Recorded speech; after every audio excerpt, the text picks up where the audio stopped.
Hello, my name's Dr. Gill. I've been asked to do an examination of the sensation of your upper limbs.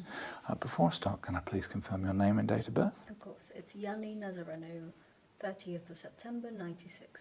Thank you very much. So in terms of doing the examination, I'm going to be using a tuning fork, a Neurotip, a cotton wool, and a Neurofilament to test your sensation. Two of them are going to be doing the same thing, so the Neurofilament and the cotton wool are very similar, but we're going to use those for demonstration purposes.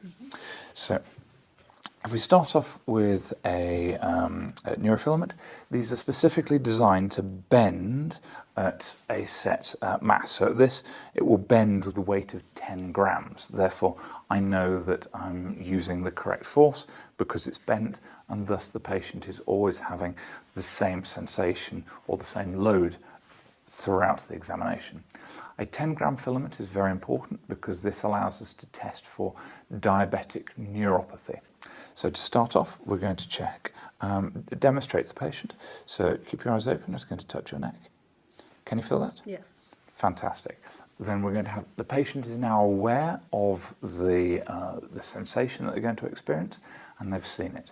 We're going to ask them to close their eyes in order to reduce any additional inputs that might get us a false negative. So if you close your eyes for me, and then at this point we're going to check over the dermatome. We're going to start off at the top, C4, and move down. I will highlight what we're testing as we do so, and we're going to ask the patient to say yes as soon as they feel the neurofilament. So please say yes when you feel me touch you.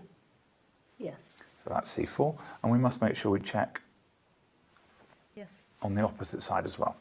We're going to go lower down to the mid-humerus, checking for C5. Yes. Yes. Then we can do C6, which is going to run on the inside of the arm here, Yes. all the way down to cover the thumb. Yes. Then we're going to ask the patient to turn the hands over, and then we're looking at C7, which covers the central part of the palm and the middle finger. Yes. Yes. And at those 2 points, I'm checking the most peripheral position, because if we had a peripheral neuropathy, we'd expect to start at the ends and then work forwards. We're then going to move to C8. Yes. Yes. Checking over the little finger, and then moving further up on the inside of the arm now, with the palms facing upwards, we're going to check for T1. Yes. Yes. And if you could move your arm slightly to the side, so I can get to the inside of the humerus, checking for T2. Yes. Yes. Super. So we haven't found any abnormalities using this, and then we're going to move on to the next aspect of testing.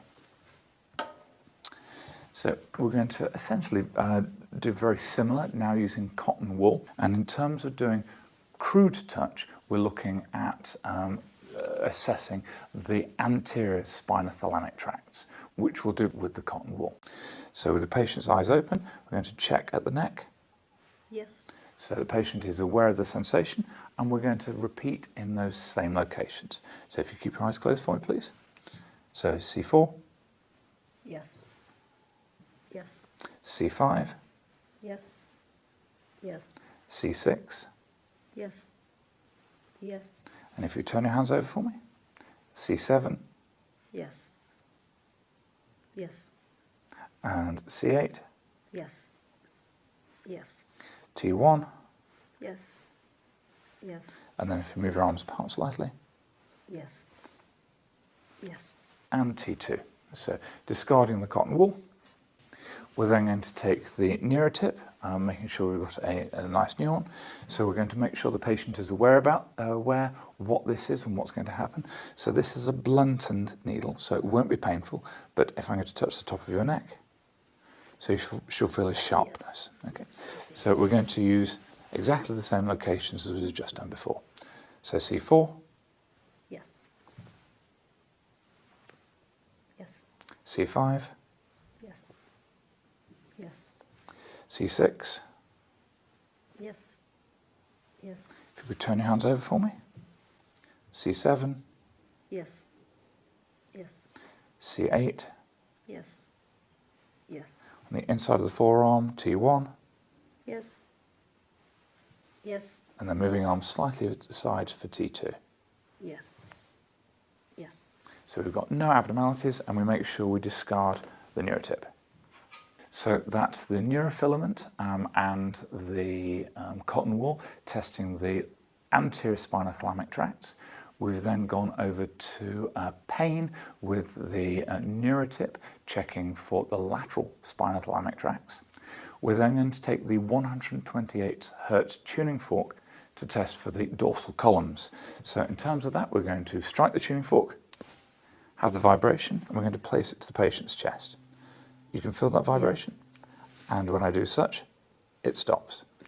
So we're going to check over the distal phalanx of the thumb, striking the tuning fork and placing it over the thumb. Now obviously the patient is going to feel the sensation of touch, but we want to have the patient say when the vibration stops. So please tell me when the vibration disappears. Mm-hmm. It stopped. Super, and we'll do the same again on the opposite side. And tell when it disappears. Stopped. Superb, thank you very much. I'm just going to try and test a temperature sensation now. So this is cold. Yes. And this is warm. Okay. Yep. Certainly not cold. So I'm going to ask you to close your eyes and tell me which you can feel. Cold. Okay. And what can you feel now? Less cold. Okay. So we have the difference between the two, and we'll test on the opposite side. Cold. And then the less cold. Super, thank you very much.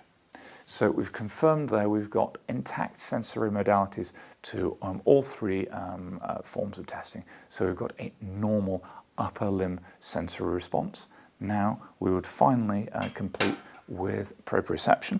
So proprioception being the body's ability to sense itself in time and space. So we're going to use the patient's thumb, and I'm going to get my thumb and index finger to hold either side of the nail, and I'm going to have the patient's eyes open as I'm moving the finger, and I'm going to stop in one position. I'm trying very hard to make sure the pressure is at the sides of the thumbs, not top and bottom. So again, I'm not giving extra stimulation. So this is up, and this is down. I'm going to waggle your thumb. Please tell me what position I stop it in. If you close your eyes, please. Up. Up. Down. There we go. And it's always reasonable to test a couple of variations so we know that the patient is giving us a true answer. We do the same again on this side. So keep your eyes closed. That is up, and that is down. So wiggling. Which way is that? Down. Up. Up. Fantastic, thank you very much. So we have no abnormalities here and no concerns from the sensory aspect of the upper limb neurological examination. If we can help you with your clinical skills, please put any questions down below and we'll see what we can do to help you out with that. Take care, and we'll see you in the next one. Cheerio.